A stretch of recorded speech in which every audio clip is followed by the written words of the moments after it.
महिला एवं बाल विकास विभाग की तरफ से महिला पर्यवेक्षक यानी कि सुपरवाइज़र के 440 पदों की रिक्तियां आई हैं और इन 440 पदों पर भर्ती की जानी है। दोस्तों नमस्कार, आप देख रहे हैं ज़ीरो पीरियड।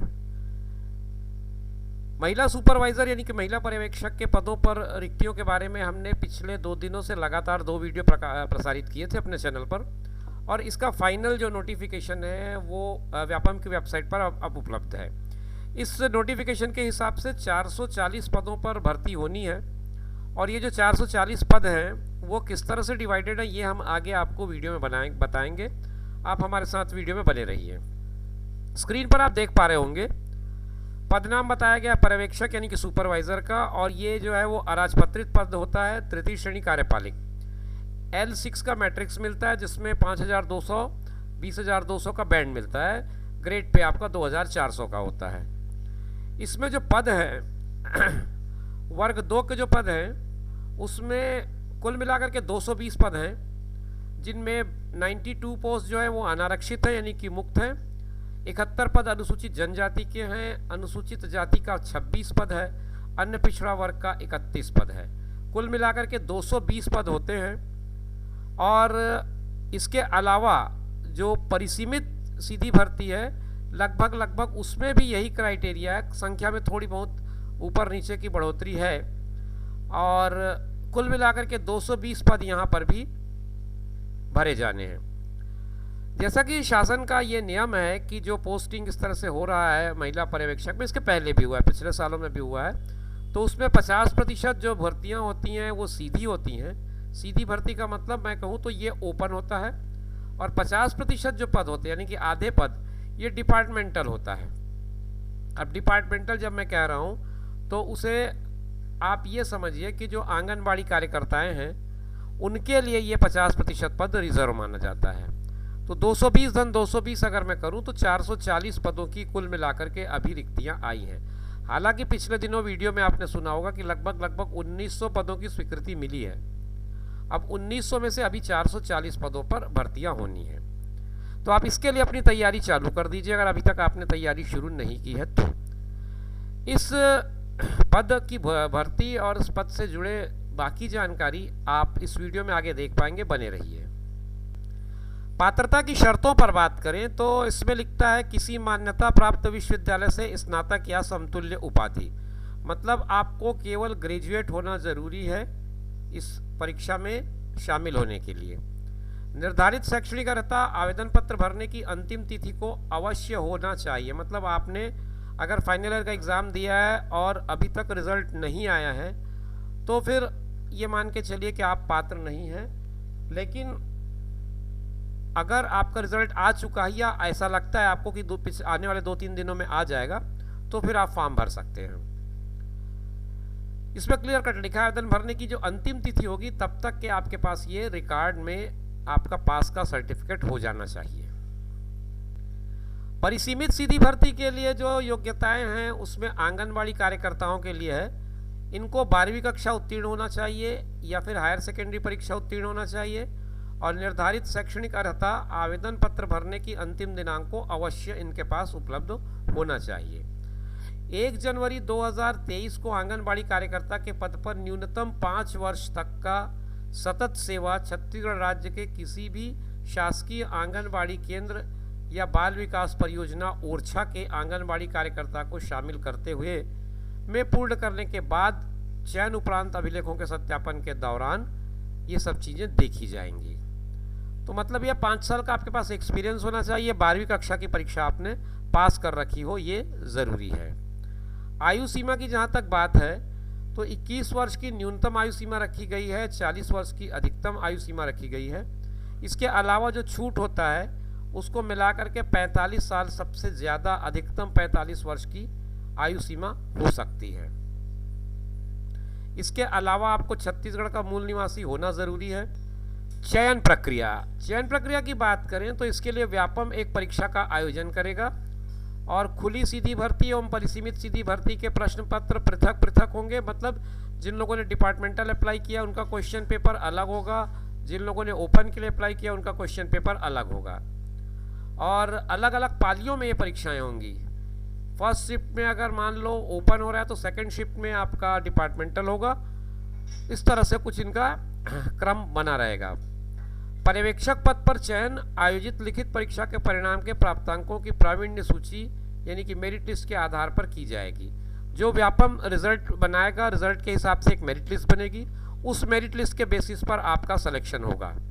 योग्य उम्मीदवारों को श्रेणीवार या वर्गवार प्रावीण्यता सूची के आधार पर नियुक्ति आदेश जारी किए जाएंगे। और ये जो लिस्ट है यानी कि जो मेरिट लिस्ट बनाई जाएगी उसको वेटिंग लिस्ट की तरह भी ट्रीट किया जाएगा और 1 साल के लिए ये वेटिंग लिस्ट वैलिड रहेगा। दोनों सूचियां अलग अलग बनेंगी, खुली भर्ती की अलग होगी और डिपार्टमेंटल यानी कि परिसीमित सीधी भर्ती की अलग होगी। लिखित परीक्षा के लिए आपको स्वयं के व्यय पर आवंटित परीक्षा केंद्र में आना पड़ेगा। इसके लिए कोई टीए यानी कि यात्रा व्यय देय नहीं होगा। प्रावीण्य सूची के आधार पर जो उम्मीदवारों का चयन किया जाएगा उनको राज्य के किसी भी क्षेत्र में पदस्थापना दी जा सकेगी। इस बात के लिए आप तैयार रहें। 3 साल आपका परीक्षा अवधि होगा जिसमें 70, 80 और 90% की दर से आपको स्टाइपेंड पे होगा। परीक्षा अवधि जब आपका पूरा हो जाएगा तो परीक्षा अवधि में विभागीय परीक्षा उत्तीर्ण करनी होगी और विभाग द्वारा समय समय पर आयोजित जो प्रशिक्षण होंगे, ट्रेनिंग होंगे, उनको लेना होगा आपको। सफलतापूर्वक जब आपका परीक्षा अवधि पूरा हो जाएगा तो वेतनमान के न्यूनतम वेतनमान पर आपको नियत यानी कि रेगुलर कर दिया जाएगा। जो चयन परीक्षा इसके लिए आयोजित की जाएगी उसकी परीक्षा का पाठ्यक्रम हम थोड़ा सा डिस्कस कर लें। 100 अंकों का पेपर होगा, 2 घंटे का आपको समय मिलेगा और 100 ही प्रश्न होंगे। क्वेश्चन 100, मार्क्स 100 और टाइम आपका आएगा 2 घंटे का। 2 घंटे का समय, 100 क्वेश्चन और 100 नंबर। ये 100 क्वेश्चन 100 नंबर किस तरह से डिवाइडेड होंगे उसको समझते हैं। पहला जो 20 अंक का सेक्शन है वो पूरा का पूरा महिला एवं बाल विकास विभाग की योजनाओं से संबंधित होगा। इसमें जो महिला बाल विकास विभाग का उद्देश्य है, दायित्व है, सक्षम आंगनबाड़ी, पोषण, आंगनबाड़ी की सेवाएं, उद्देश्य, हितग्राहियों का चयन, पर्यवेक्षक का कार्य, उसका दायित्व, ये सारी चीज़ें हैं। इसके अलावा पोषण एवं स्वास्थ्य संबंधी जानकारी, इसमें गर्भावस्था, प्रसव के दौरान शिशुवती माता, शिशु की देखभाल, ये सारी चीज़ें शामिल होंगी इस 20 अंक के सेक्शन में। कुपोषण है, वृद्धि निगरानी है, वजन त्योहार है, शिशु एवं मातृ मृत्यु दर है, टीकाकरण है, बच्चों में होने वाली बीमारियां हैं, पोषक तत्वों की कमी के कारण क्या बीमारियां होती हैं, इन सबसे संबंधित प्रश्न आपको इस सेक्शन में पूछे जाएंगे और लगभग ये बता दिया इसमें 20 अंक तक के आप कवर कर सकते हैं इस परीक्षा के दौरान। इसके अलावा इसमें विभाग की जो योजनाएं होती हैं जैसे मिशन शक्ति है और आपका मिशन वात्सल्य है, सबल घटक है, सखी है, one stop centre, Beti Bachao Beti Padhao, महिला हेल्पलाइन, ये सारी योजनाएं जो हैं उन पर भी प्रश्न पूछे जा सकते हैं। फिर विभाग के राज्य मद की योजनाएं हैं जैसे मुख्यमंत्री सुपोषण योजना, प्रारंभिक बाल्यावस्था देखरेख, ECCE, सुचिता योजना, बाल संदर्भ योजना, नोनी सुरक्षा योजना, नवा बिहान योजना, महिला जागृति शिविर, दिशा दर्शन भ्रमण, मुख्यमंत्री कन्या विवाह योजना, छत्तीसगढ़ महिला कोष की ऋण योजना, सक्षम योजना और SHG स्व सहायता समूह, नारी निकेतन, ये जो राज्य स्तर पर जो शासन की योजनाएं चलती हैं इनसे संबंधित प्रश्न भी बनेंगे। अब इसके अलावा महिला एवं बच्चों से संबंधित कुछ नियम, कायदे, कानून हैं जो लॉ से संबंधित रखते हैं, यानी कि कानूनी जो प्रावधान हैं उन पर भी प्रश्न बनते हैं। जैसे बाल विवाह प्रतिषेध अधिनियम 2006, दहेज प्रतिषेध अधिनियम 1961 और 2004, टोनही प्रताड़ना नियम 2005, बाल श्रमिक अधिनियम 1986, घरेलू हिंसा से महिलाओं का संरक्षण नियम 2005, बाल अधिकार संरक्षण आयोग अधिनियम 2005, छत्तीसगढ़ राज्य महिला आयोग अधिनियम 1995, छत्तीसगढ़ में कार्यस्थल पर महिलाओं का लैंगिक उत्पीड़न 2013, किशोर न्याय अधिनियम 2015। तो ये सारे जो नियम हैं जो लॉ से संबंध रखते हैं और महिला एवं बाल विकास विभाग से संबंध रखते हैं, इन पर आधारित प्रश्नों का भी समावेश इस सेक्शन में हो सकता है। तो ये पूरा 20 अंक का एक सिलेबस है, पूरा का पूरा महिला और बाल विकास से ही संबंधित होगा। अब आते हैं दूसरे सेक्शन में, भाग 2। भाग 2 जो है वो सामान्य मानसिक योग्यता और सामान्य ज्ञान पर आधारित है। 40 अंक आप यहाँ पर ले सकते हैं।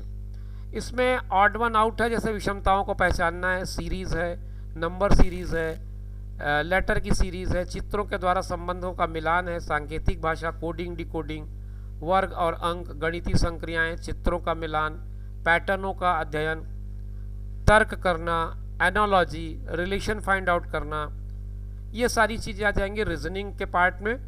फिर आपका स्टेट नॉलेज हो जाएगा, जिसमें छत्तीसगढ़ के इतिहास और सामान्य जानकारियाँ, घटनाएं, खेल और साहित्य, ये इसमें इंक्लूड हो जाएगा। फिर भारतीय इतिहास भी इसी में शामिल है। भारतीय सभ्यता, संस्कृति, राष्ट्रीय आंदोलन, अंतर्राष्ट्रीय एवं राष्ट्रीय तथा छत्तीसगढ़ से संबंधित करंट अफेयर्स, भारत का संविधान, कॉन्स्टिट्यूशन, मुख्य संवैधानिक प्रावधान। और जब आप मुख्य संवैधानिक प्रावधान का स्टडी करेंगे तो मैं आपको सलाह दूंगा इसमें महिलाओं से संबंधित जितने नियम, कायदे, कानून हैं और जो धाराएं हैं उनको थोड़ा सा ज़्यादा जोर दे करके पढ़ाई कर लें।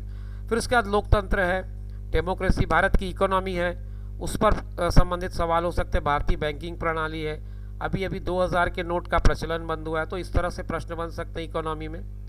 फिर इंडियन ज्योग्राफी है, इसमें पर्यावरण है, और छत्तीसगढ़ का भूगोल। तो छत्तीसगढ़ का भूगोल जब आप पढ़ेंगे तो विशेष तौर पे पुरानी चीज़ों को और पर्यटन की संबंधित चीज़ों का अध्ययन करें ताकि आपका यह पार्ट भी ठीक से तैयार हो जाए। एक जनरल साइंस का सेक्शन है जिसमें साइंस के नए नए रिसर्च है, पुराने रिसर्च हैं, और विज्ञान संबंधी सामान्य ज्ञान जिसमें ब्लड ग्रुप का है और अलग अलग बीमारियों का ज्ञान है। ये सारी चीज़ें आप इसमें तैयार कर रहे हैं। 40 अंकों का एक बड़ा हिस्सा इसमें आपका कवर हो जाएगा। फिर तीसरा हिस्सा सामान्य हिंदी और छत्तीसगढ़ी भाषा का है, जिसमें शब्द रचना, शब्द प्रकार, तत्सम, तद्भव, देशज, विदेशी, अनेक शब्द के लिए एक शब्द, पर्यायवाची, विलोमार्थी, अनेकार्थी, मुहावरा और लोकोक्ति, स्वर, व्यंजन, वर्तनी, उपसर्ग, प्रत्यय, शब्द युग्म, लिंग, वचन और काल, संज्ञा, सर्वनाम, विश्लेषण। ये विश्लेषण लिखा है जरूर लेकिन ये विशेषण है, आप इसे सुधार लेंगे। क्रिया का व्यावहारिक उपयोग, शुद्ध एवं अशुद्ध वाक्य, ये सारी चीज़ें आपके लैंग्वेज में हिंदी और छत्तीसगढ़ी दोनों में आएंगी। 15 अंक तक इसमें आप कवर कर सकते हैं। इसका जो वेटेज है 15 मार्क्स का है। जनरल इंग्लिश में भी यही सेक्शन है, number, gender, noun, pronoun, adjective, active, passive voice, tense और वन वर्ड स्पेलिंग्स, ये सारी चीज़ें 10 नंबर तक के आप यहाँ कवर करेंगे। इसके बाद सामान्य गणित है 15 नंबर का। इसमें आपको दार्शनिक प्रणाली, सम, विषम संख्या, गुणनफल, भागफल, अनुपात, समानुपात, औसत, प्रतिशत, साधारण ब्याज, चक्रवृद्धि ब्याज, लाभ, हानि, क्षेत्रफल, ये सारी चीज़ें जो अमूमन 10वीं तक के पाठ्यक्रम में आप पढ़ते हैं, 15 नंबर तक आप यहाँ पर गेन कर सकते हैं। तो ये मैंने खुली भर्ती के लिए आपको पूरा बता दिया किस तरह से 100 नंबर का जो पेपर है वो डिवाइडेड रहेगा। अलग अलग सेक्शन है, 5 इसके सेक्शन आपको मैंने बताए हैं। पांचों सेक्शन को आप ठीक से स्टडी करेंगे तो आपका जो पेपर है वो सही ढंग से जाएगा। जो विभागीय पेपर होगा, मतलब कि विभागीय सिलेक्शन जो है, विभागीय एग्ज़ाम जो है डिपार्टमेंटल, उसमें थोड़ा सा सिलेबस का चेंज बता रहा है। ये पहला 60 अंक जो मैंने आपको महिला एवं बाल विकास विभाग की योजनाओं का बताया वो तो एज इट इज़ है। इसमें भी 100 अंक का पेपर है, 2 घंटे का समय है, 100 ही प्रश्न होंगे। तो पहला सेक्शन 60 अंक का हो गया। दूसरा सेक्शन 15 अंक का होगा जो मानसिक योग्यता और सामान्य ज्ञान का होगा। पाठ्यक्रम लगभग वही है जो मैंने पिछली बार बताया। और तीसरा जो खंड है वो 10 अंक का होगा, सामान्य हिंदी छत्तीसगढ़ी भाषा का। चौथा खंड 5 अंक का है, जनरल इंग्लिश, ये केवल 5 अंक का हो गया आपका। सामान्य गणित 10 अंक का। तो कुछ इस तरह से ये भाग परिसीमित परीक्षार्थियों के लिए जो डिपार्टमेंटल एग्ज़ाम देंगे उनके लिए थोड़ा सा चेंज है सिलेबस में, आप उसको देख लेंगे। सारी बातें जानने के बाद मैं आपको अब ये भी बता दूं कि आवेदन पत्र भरने की जो तिथि है वो 5 तारीख से शुरू हो गई है और 30 तारीख तक आप अपना आवेदन जमा कर सकते हैं। त्रुटि सुधार के लिए आपको 31 से 2 तारीख के बीच का समय मिलेगा, वहाँ आप अपनी गलती सुधार सकते हैं अगर आपको सुधारना हो तो।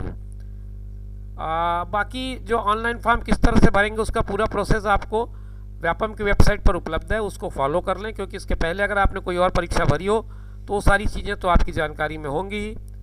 अगर नहीं भरा है, पहली बार आप फॉर्म भरने जा रहे हैं, तो आप निश्चित रूप से ये पूरा इंस्ट्रक्शन वहाँ पर जो दिया हुआ है उसको पढ़ लें, अपनी प्रोफाइल बना लें, प्रोफाइल के साथ आधार को लिंक कर दें। तो ये सारी जानकारी मैंने आपको बता दी। महिला पर्यवेक्षक यानी कि सुपरवाइज़र की परीक्षा में आप किस तरह से भाग ले पाएंगे, क्या क्या सिलेबस होगा, कैसी तैयारी करेंगे। आप अपनी तैयारी जारी रखिए। शुभकामनाओं के साथ मैं इस वीडियो को यहीं पर विराम दे रहा हूँ। आगे आपसे नई वीडियो में फिर मुलाकात करेंगे, बात करेंगे। आपके सिलेबस की तैयारी से संबंधित कुछ वीडियो बनाने का प्रयास करूँगा ताकि आपको थोड़ी मदद मिल सके उन वीडियो से। फिर मुलाकात करेंगे, तब तक के लिए दीजिए इजाज़त। नमस्कार।